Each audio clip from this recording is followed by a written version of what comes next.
दोस्तों, आज की क्राइम स्टोरी उत्तर प्रदेश के बलिया से है।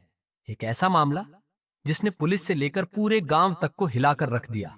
औरत का प्यार जब पागलपन की हदें पार कर जाए तो वो क्या कुछ कर सकती है। इसका सबसे खौफनाक चेहरा आज आप देखने जा रहे हैं। ये कहानी है माया की, जिसने अपने प्रेमी के साथ मिलकर अपने ही पति को टुकड़ों में काट डाला।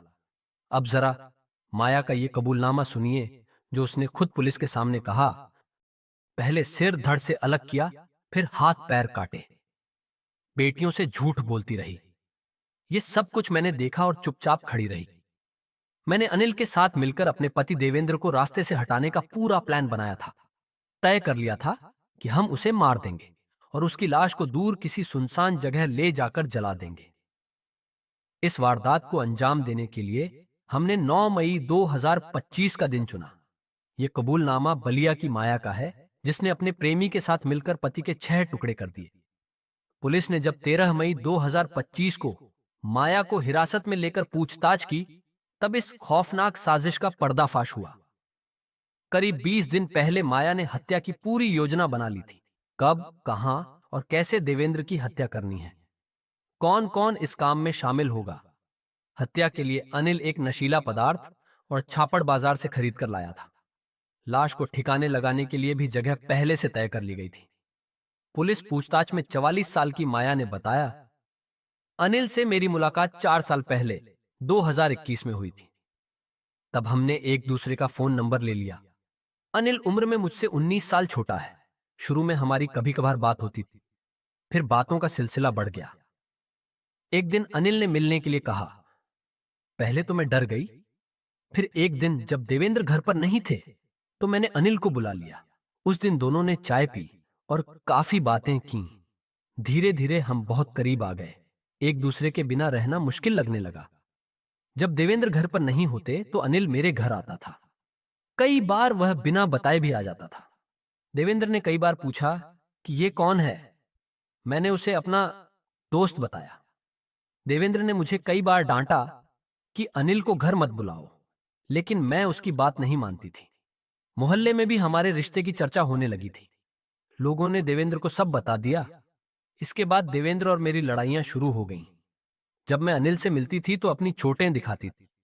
अनिल कहता था कि तुम उसे छोड़ दो, लेकिन मेरे 4 बच्चे हैं, इसलिए मैं देवेंद्र को छोड़ नहीं पा रही थी। एक दिन झगड़ा इतना बढ़ गया कि मैंने अनिल से कह दिया, अब नहीं सहा जा रहा। इसके बाद हमने मिलकर देवेंद्र को रास्ते से हटाने का प्लान बनाया। तय हुआ कि उसे मारकर लाश को जला देंगे। इसके लिए 9 मई 2025 का दिन चुना। उस दिन देवेंद्र हरिपुर गांव वाले घर पर था।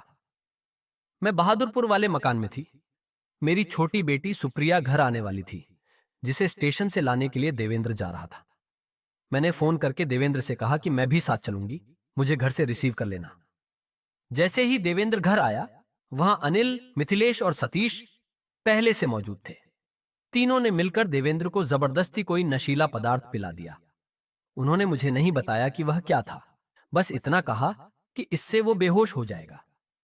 रात करीब 1:30 बजे जब देवेंद्र बेहोश हो गया तो उसे बोरे में भरकर बोलेरो गाड़ी में रखकर दियारा गांव ले गए।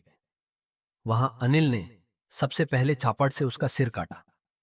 फिर अनिल और मिथिलेश ने उसके हाथ और पैर काटे। मैं वहीं मौजूद थी, लेकिन चुपचाप सब देखती रही।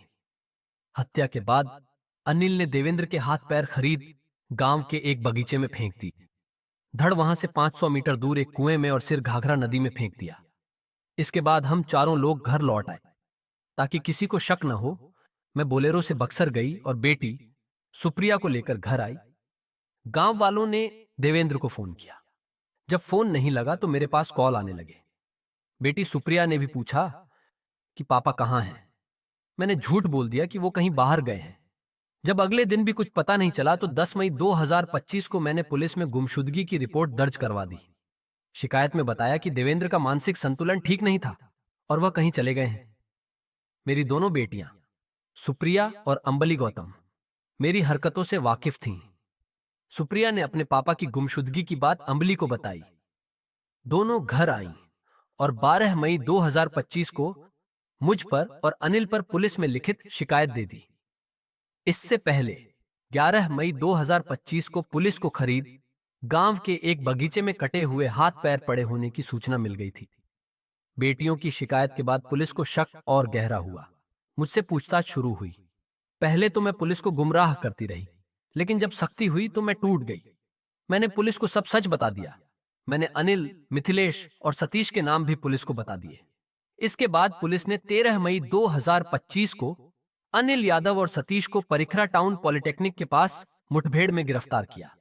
इस दौरान अनिल के पैर में गोली लगी। वहीं मिथिलेश पटेल को सेमरी चौराहा, सिकंदरपुर से गिरफ्तार किया गया। एक औरत का प्यार जब पागलपन बन जाए और एक आशिक का साथ जब हैवानियत में बदल जाए, तो अंजाम वही होता है जो आपने इस कहानी में देखा। माया और अनिल ने मिलकर जो किया, वो न सिर्फ कानून के खिलाफ था, बल्कि इंसानियत को भी शर्मसार करने वाला था। अगर रिश्तों में तकरार हो तो बातचीत करें, कानून का सहारा लें, लेकिन कभी भी ऐसा कदम न उठाएं जो आपकी जिंदगी और अपनों की दुनिया दोनों तबाह कर दे। याद रखें, हिंसा और धोखा कभी भी समाधान नहीं है। आप क्या सोचते हैं इस खौफनाक वारदात के बारे में? कमेंट करके जरूर बताएं। वीडियो पसंद आया हो तो लाइक करें, शेयर करें और चैनल को सब्सक्राइब करना ना भूलें। मिलते हैं अगली स्टोरी में। तब तक सुरक्षित रहें और सोच समझकर फैसले लें।